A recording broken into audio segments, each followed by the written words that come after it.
Bonjour, on se retrouve aujourd'hui avec les tutos de Folie Ordinaire.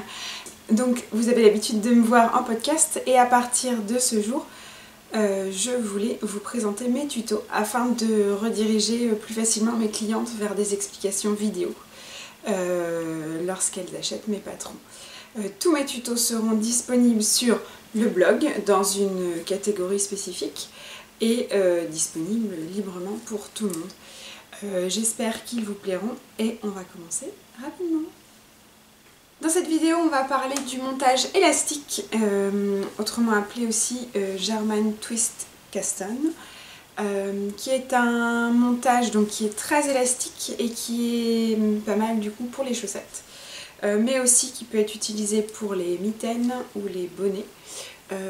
Je pense qu'un démarrage de manches ça peut être pas mal aussi, surtout les manches serrées, donc pour les modèles où on tricote donc en bottom-up et où ensuite on fait les manches et qu'on les raccroche au reste du corps. Donc voilà, alors c'est un montage qui peut paraître complexe parce qu'en fait c'est une espèce d'enroulement dans les aiguilles, mais vous allez voir avec l'explication en image, ça va rouler tout seul. On est parti. Alors notre German Twist Kasten, donc le montage élastique, on a besoin d'aiguilles, de laine et c'est tout. Alors comment ça se passe? On commence par tirer un peu notre fil. Attention, il faut au moins 3 fois la taille du nombre de mailles qu'on veut monter. Donc si on veut monter ça, il va falloir 3 fois cette longueur là. Là c'est un tuto donc j'ai pas besoin de vous en montrer trop. Donc on va avoir besoin d'avoir l'aiguille dans la main droite et ensuite tout va se passer avec la main gauche. On commence à faire au milieu, donc je vous ai dit on laisse 3 fois la longueur. Une fois qu'on a cette 3 fois là, on fait un nœud magique, donc un nœud qui coulisse. Donc moi je fais une boucle comme ça en tordant et je repasse hop, le fil dedans et ensuite on a notre boucle, youp, voilà, qui se desserre, qui se resserre. Je vous le refais une fois, donc je twist comme ça et je prends le fil du dessus que je passe par en dessous, hop, et je remonte la boucle. Quand on tire, ça fait notre nœud coulissant, le nœud magique.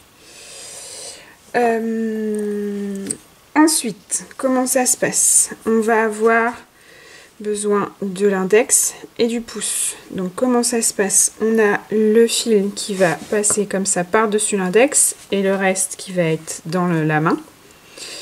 Et au niveau du pouce, c'est pareil, on passe au niveau du pouce et le fil reste dans la main.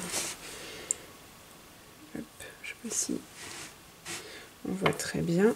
Donc je recommence. On a le fil libre qui passe par-dessus l'index et le fil qui est rattaché à la pelote qui passe autour du pouce et tout est regroupé dans les autres doigts pour resserrer. Alors il faut quand même resserrer assez. Hop, et voilà. Donc on a notre nœud coulant, le fil libre sur l'index, le fil de la pelote sur le pouce. Et ensuite c'est avec l'aiguille à droite que ça va se jouer. Donc comment on va faire? On prend avec notre aiguille droite, on va enrouler autour du fil du pouce, mais de l'extérieur vers l'intérieur. Et ensuite on passe à l'intérieur de la boucle et on ressort. Je remonte. Donc on passe de l'extérieur vers l'intérieur et on rentre dans la boucle. Ensuite ça se joue avec le fil de l'index.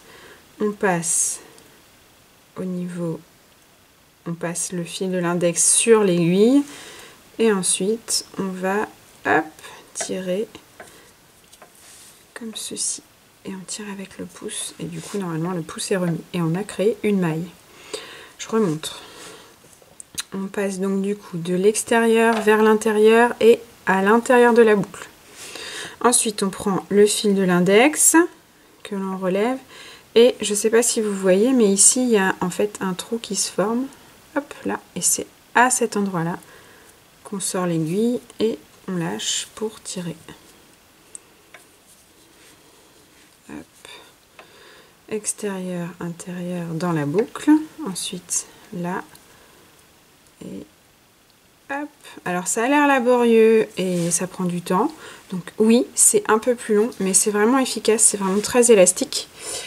Et après, on prend le coup de main aussi, hein. Là, c'est parce que je vous montre. Hop, on passe ici et au milieu, et voilà. En fait, on a un petit triangle au milieu. Donc, je refais extérieur vers l'intérieur, puis dans la boucle. On passe autour du fil libre et au milieu ici. Extérieur dans la boucle, autour du fil et hop, ici. Voilà. Alors moi j'ai besoin de relâcher, hop, ici j'ai besoin de relâcher parce que j'ai besoin de m'aider pour tirer. Hop. Et voilà. Moi j'ai besoin de tirer et du coup ça me permet aussi de reprendre après le fil avec mon pouce. Alors attention, quand je fais ça, moi j'ai tendance à dérouler les fils. Donc aussi de temps en temps je lâche et je rembobine les fils de la pelote. Je sais pas comment dire, je renroule. Donc extérieur vers l'intérieur, puis dans la boucle. Le fil de l'index que l'on ressort dans le petit trou. Extérieur, intérieur dans la boucle. Le fil de l'index et on ressort là, hop, dans le trou. Voilà. Alors là, pour moi, c'est souvent très serré, mais tout va se jouer avec le premier rang qu'on va tricoter. Donc là, je suis très serrée. Mais dès que je vais reprendre mon tricot, en fait, on va avoir le montage qui va complètement se détendre.